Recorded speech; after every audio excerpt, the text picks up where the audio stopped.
Welcome back, Corbin here again with another Tech Talk Tuesday, and today we're going to be talking about my boy Dark Power Black Masked Saiyan. So let's get right into it. If you don't know what he does, when you attack with this card, you may add one card from your life to your hand. If you do, it gets 10,000 power for the duration of the turn. So it's kind of like our Trunks, Kaba, that type of thing, but we don't get critical or double strike, but we do get this cool second effect, which is auto.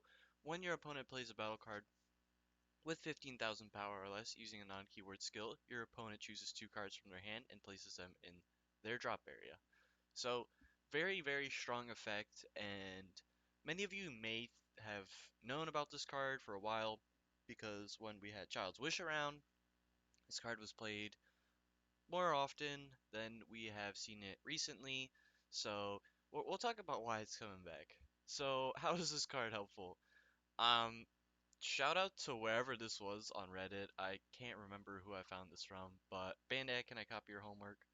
Yeah, just change it up a bit so it doesn't look copied. It's just Child's Wish and then, assembling the squad.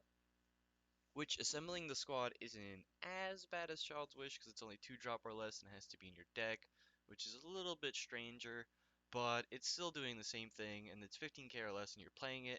So, Dark Power Black Mass Sand will hit assembling the squad, and then we have Familial Bonds, which is an interesting one.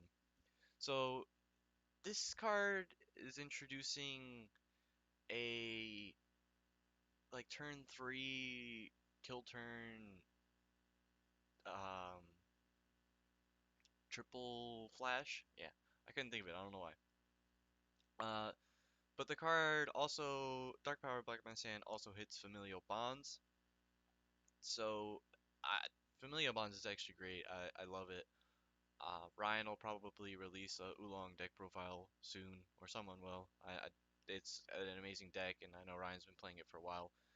But it's just, they kind of brought back in the cheap ways to cheat out cards, and it's like, oh, come on, Bandai. We didn't want Child's Wish anymore. It got rid of the really toxic thing, which was in Super Shenron and Explorer Bulma. Shout out to Danny, not really, but yeah. So moving on from that, how is this card helpful? Still, we have other auto play this card when you do X. So it's like the combo into play. They'll drop two cards because it's auto. When you combo with this card, you may play it. So it's non-keyword skill. Just stuff like that you got to think about. Just be wary about it if a lot of it's coming into the meta.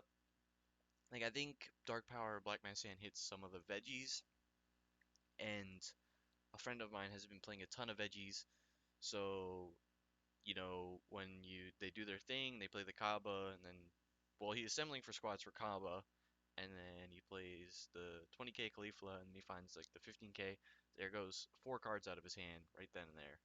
So yeah. The negatives, cards only have 5k. It's easily removed. This was teched against Chain Zeno, I kind of want to say, but Chain Zeno just has Planet M2, so they kind of just attack with leader first, and then neg it, or attack with the battle card they have on field, and then neg it, and then they go right into Chain Zeno. And then it takes up slots in tight decks, so if you don't really have the space to put it, it's going to be a bit awkward, and you won't get this extra effect that'll help you in these types of matchups and control when your opponent wants to go in or not with, they're assembling the squad or familial bonds. So hope you enjoyed today's Tech Talk Tuesday video and have a good one. Peace.